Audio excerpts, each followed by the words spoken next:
Hey everyone, Nigel and Luke here, and welcome to another edition of Crimes of the Week International.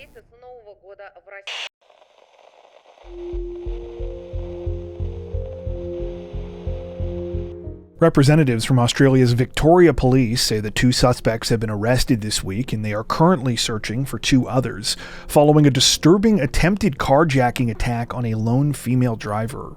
The whole thing unfolded minutes after 6:30 p.m. on May 18th, when the victim, 29-year-old Krista Healy, was at a BP gas station in the Melbourne suburb of Dandenong. Krista had just finished paying for her fuel and was getting ready to leave, when suddenly a white SUV pulled up behind her. Before she knew it, 3 people had jumped out and surrounded her. They demanded that she hand over her keys. Despite being absolutely terrified, Krista refused to comply with the would-be carjackers. That's when one of them pulled out a machete and began repeatedly striking her with it. While Krista suffered injuries to her arm and wrist, she was able to maintain a grip on her keys. She also soon made it back into the gas station shop, where she asked an employee to call the police. At this point, the trio of attackers reportedly jumped back into the SUV they had arrived in, where a 4th suspect had waited behind the wheel. Seconds later, they were gone. While the SUV in question, a white Ford EcoSport, apparently didn't have any license plates on it at the time of the crime, investigators say that they have since been able to track down and arrest 2 of the suspects allegedly involved in the attempted carjacking. Making the case all the more unsettling, though, is the fact that these 2 suspects are just 15 years old. Identified only as a boy and girl, so far it appears that only the boy has been charged. He is now facing counts including attempted aggravated carjacking, intentionally causing injury, theft of a motor vehicle, and weapon offenses. In the meantime, police say that they are continuing to investigate the alarming situation. At a press conference, Detective Acting Sergeant Sam Douglas from the Victoria Police said in part, quote, 6:35 at night. You should be expected to be able to fill up your car with fuel without being attacked. In addition to calling the crime, quote, low, dirty, and cowardly, Sergeant Douglas had this message for the perpetrators. Quote, I suggest that they hand themselves in sooner rather than later.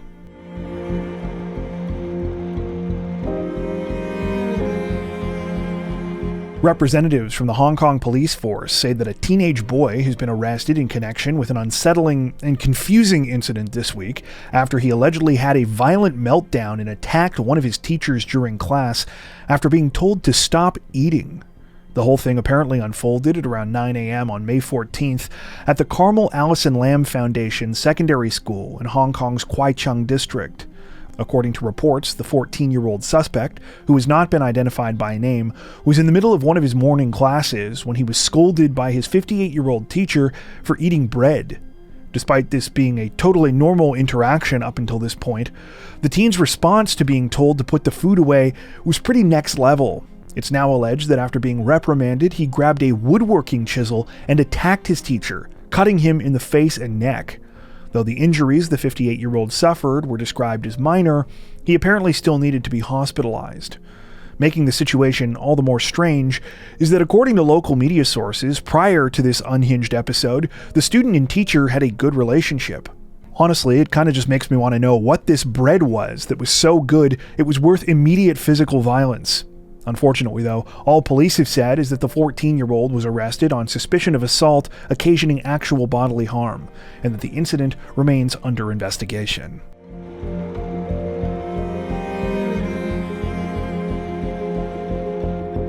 Authorities in Japan's Saitama Prefecture say that a pair of Chinese nationals are officially in custody after they were allegedly responsible for a drunken hit-and-run last week that left several elementary school students seriously injured. The whole thing began at around 4 p.m. on May 14th, when the victims, all of whom were 6th grade students, were walking home from their school in the city of Misato. As they were heading through a residential area about half a mile north of Misato Chuo subway station, suddenly they were hit out of nowhere by an SUV. The SUV reportedly slammed into a line of about 10 of the students, leaving 4 boys seriously injured. At least one of them suffered broken bones and needed to be taken to a hospital. Based on dashcam footage recorded by another vehicle in the area, at first it seemed that the driver and passenger in the SUV had stopped and looked like they were checking on the wounded students. However, as the men saw that a crowd was starting to gather, they quickly jumped back into the vehicle and sped off. Street surveillance cameras captured the SUV as the driver appeared to take a frantic route away from the area down several narrow roads. While police were able to track down the vehicle a day later in the parking lot of a company dormitory, they were only able to find the passenger, a 25-year-old man named Wang Hongli. Wang reportedly admitted that the driver was his friend and that they had been drinking at a restaurant prior to the crash. He also stated that he had asked his friend to drive him home even though he knew he was drunk.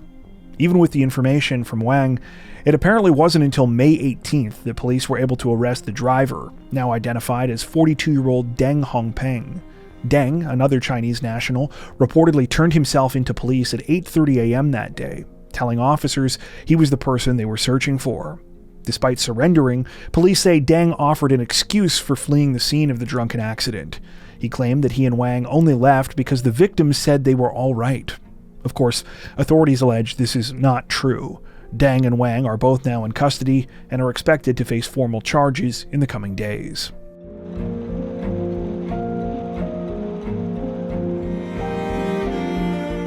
A 45-year-old Taiwanese man is reportedly facing charges in connection with an equally bizarre and disturbing incident last week after he allegedly threatened several people with a chainsaw during a freakout at a convenience store. The whole thing began sometime on the afternoon of May 14th, when the man in question, identified only by the last name of Xiao, went into the store on Zhongzheng Road. While inside, he reportedly picked up a pair of earbuds, opening them while he took them to the front counter. While in line, though, Xiao apparently decided that he no longer wanted the earphones, despite the fact that they were now fully out of their packaging. This obviously annoyed the staff there and led to two other customers confronting Xiao about this behavior. That's when things really started to go off the rails. According to police, the confrontation between Xiao and the other customers started as an argument, but quickly escalated to pushing and shoving.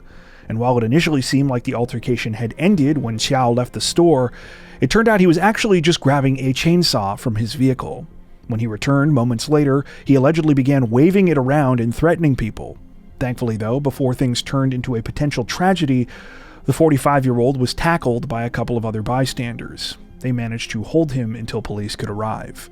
As for what triggered Xiao's violent meltdown, police say they have an idea. During his arrest, 2.8 grams of heroin and 1.3 grams of amphetamines were found in his possession, as well as a pipe. The 45-year-old is now being investigated for drug possession, as well as attempted murder.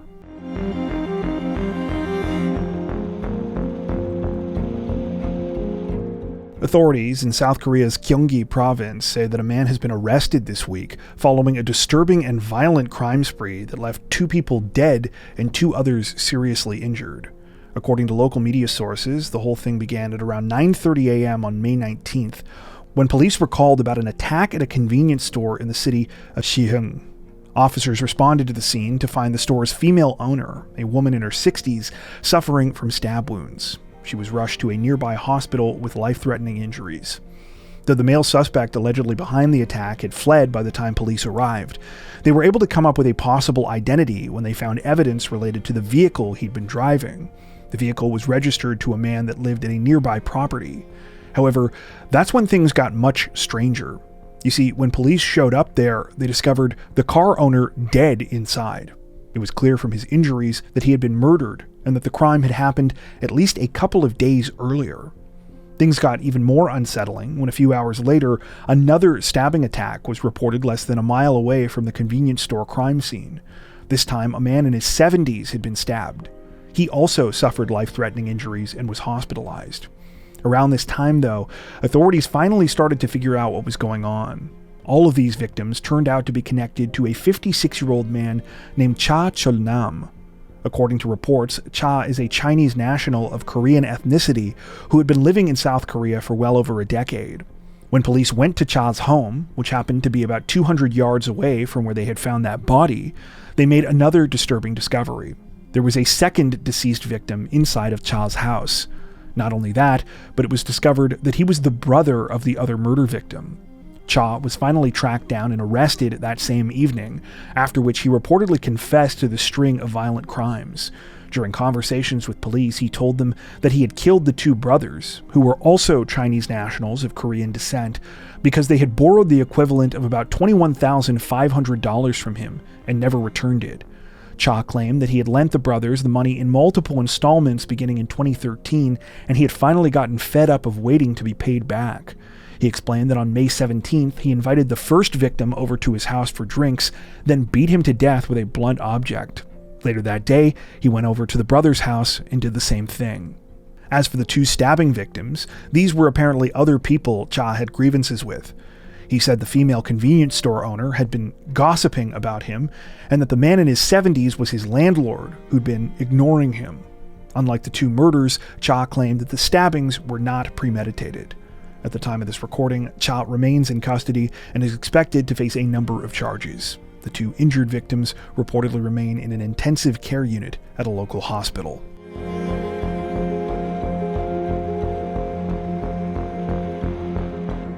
A woman in Thailand says that a bizarre, nearly 3-year-long ordeal involving her stolen car came to a fittingly strange end this week, after she managed to steal it back from one of the alleged perpetrators during the middle of a chance encounter.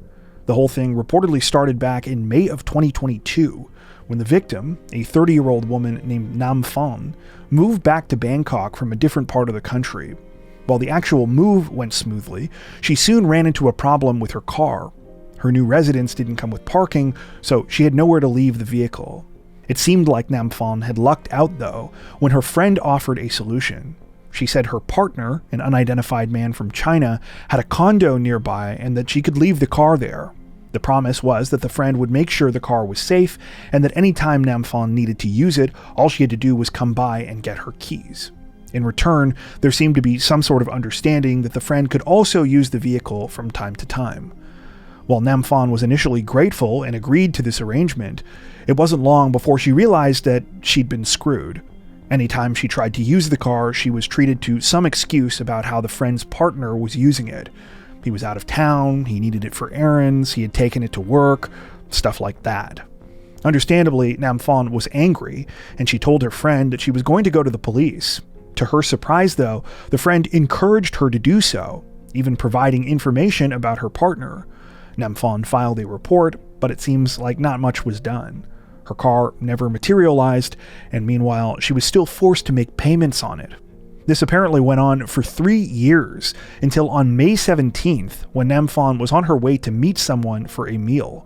While on a motorcycle taxi, she was casually looking around when she spotted her own car sitting there in traffic. She was positive that it was her vehicle because of the license plate and distinctive stickers she had put on it before it was stolen. Without thinking, Nam Phan immediately jumped off the motorbike and ran up to her car, opening the driver's side door. Sure enough, the Chinese partner of her friend was behind the wheel. However, he refused to get out and kept trying to drive away. Nam Phan wasn't about to let that happen, though, and she continued to try and grab at the keys in the ignition while running alongside the car. Eventually, she was successful when her calls for help were met by other bystanders who intervened. After being taken in for questioning, the male suspect offered a totally different story than the one Nam Phan had heard from her friend. He claimed that he had been given the car as collateral because the friend owed him the equivalent of about $7,500 US. However, he did agree to pay for damages to the vehicle that had happened since it was in his possession. For her part, the friend claims that the whole debt story was a lie, though for obvious reasons, neither she nor the male suspect seem all that credible. Indeed, Nam Phan told reporters this week that she plans to take legal action against her former friend as well once everything is sorted out with the other suspect. In the meantime, she says she's just happy to finally have her car back.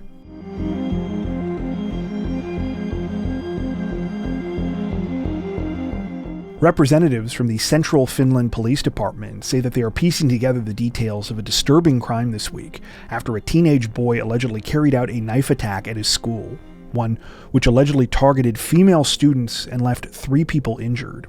The whole thing began at approximately 10:42 a.m. on May 20th, when police were notified about a violent incident unfolding at the Vahajärvi school, located in the Finnish municipality of Pirkkala. Authorities were told that a male student, identified only as a 16-year-old boy, was armed with a knife and had attacked several people during the middle of a break between classes. When authorities arrived at the scene, thankfully, they were able to get the situation under control very quickly.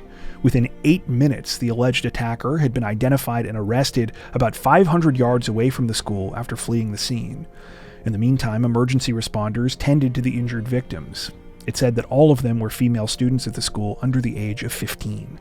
One of the girls suffered a stab wound to her neck, another a wound to her torso, and the third an injury to her hand. It's been reported that none of the injuries are life-threatening.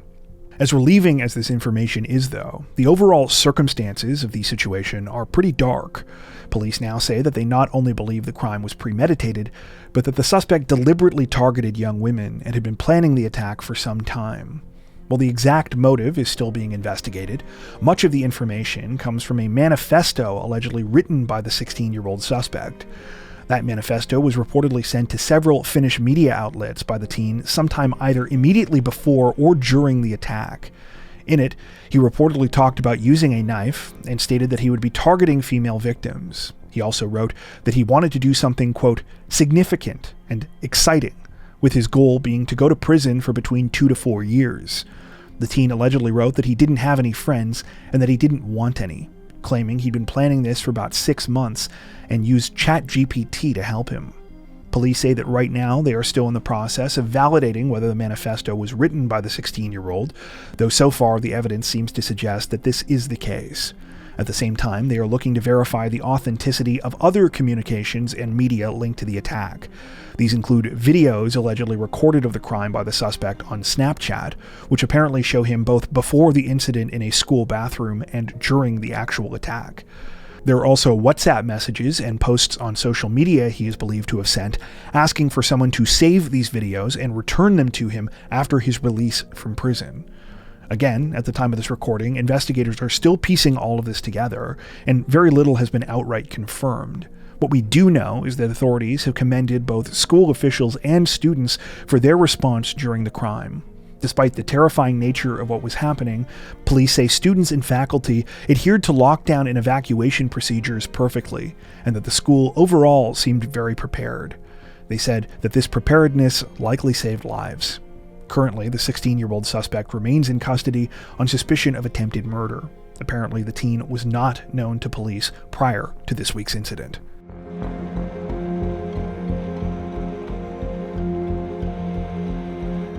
Authorities in the Mexican state of Jalisco say that they are investigating a gruesome and brazen crime this week after a popular beauty influencer was shot and killed in her own salon in broad daylight while live streaming to thousands of her followers.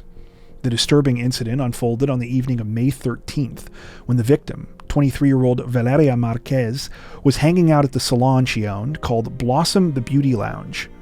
The business is located in a wealthy area of Zapopan, a city located just next to Guadalajara.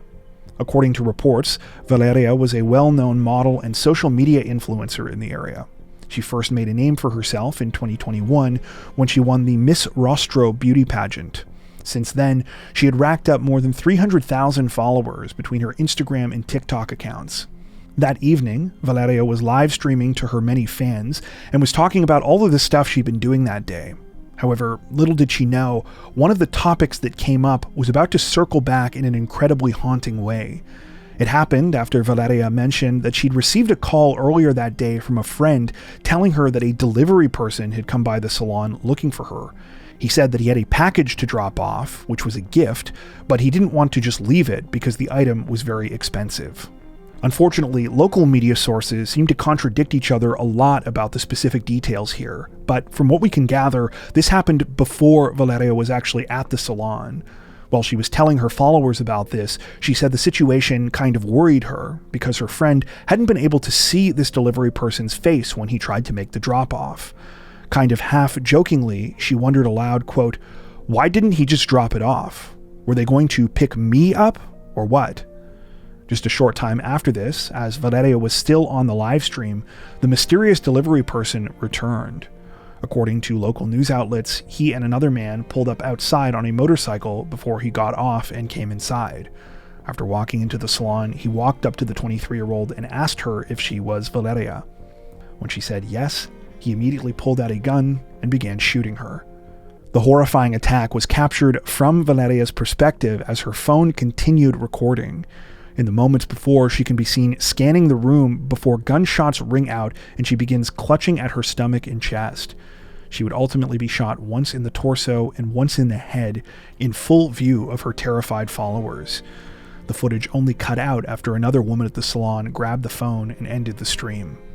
When police arrived at the scene, sadly, there was nothing that could be done for Valeria.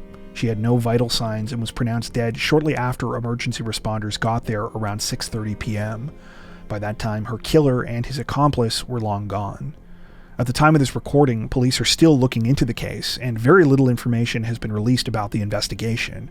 However, they have suggested they believe the crime could be a femicide, meaning that it was a gender-related killing. As evidence of this, messages have reportedly been circulated online, written by Valeria before her death, stating that her ex-partner was to blame if anything ever happened to her. That being said, given that Jalisco is home to some of the most notorious drug cartel activity in Mexico, many have also speculated that Valeria's death could have been ordered by one of these organizations. While it seems authorities have attempted to throw cold water on this theory so far, it's worth pointing out that the specific area where Valeria was murdered is known as a hotbed of cartel activity. Despite its clean and affluent exterior, Zapopan is no stranger to violence. According to reports, shootings regularly occur even in the city's high-end shopping centers, and the U.S. Department of Justice has estimated that more than half of the real estate and commercial development there is connected to the laundering of drug trafficking money. If online rumors are to be believed, the answer could lie somewhere between both of these theories. On social media, many are now claiming that Valeria was in a relationship with a high-ranking member of the notorious Jalisco New Generation cartel prior to her murder. Of course, I should reiterate that this is pure speculation at this point. One other thing worth mentioning, though, is that 2 days after the killing, a mysterious bouquet of red roses was left outside of Valeria's salon.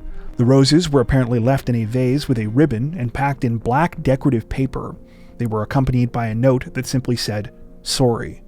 The mysterious flower delivery was considered suspicious by police, who took them into evidence. According to Mexican media sources, they now believe the flowers were left by the killer. At the time of this recording, the case unfortunately has many more questions than answers. Hopefully that will change over the coming days and weeks as the investigation continues. Before we wrap up, we'd like to take a second to give a huge shout out to everyone who has made it this far into the video. Seriously, thank you so much for watching. If you found today's upload interesting and informative, we'd be honored if you'd consider liking and subscribing, as well as hitting the notification bell and selecting all notifications to stay up to date with our latest releases. If you're looking for additional ways to help support the channel, we'd love to have you join us over on Patreon. Patrons get ad-free and early access to all of our content, as well as 4 additional stories per week for each of our Crimes of the Week and Crimes of the Week International videos. You can learn more at patreon.com/crimezone, where you'll also find some of the fine folks whose names are currently on screen. All that being said, we understand that not everyone has the means to support financially, and that's totally okay. We appreciate every like, sub, share, and comment that you send our way. Once again, thanks so much everyone, and take care.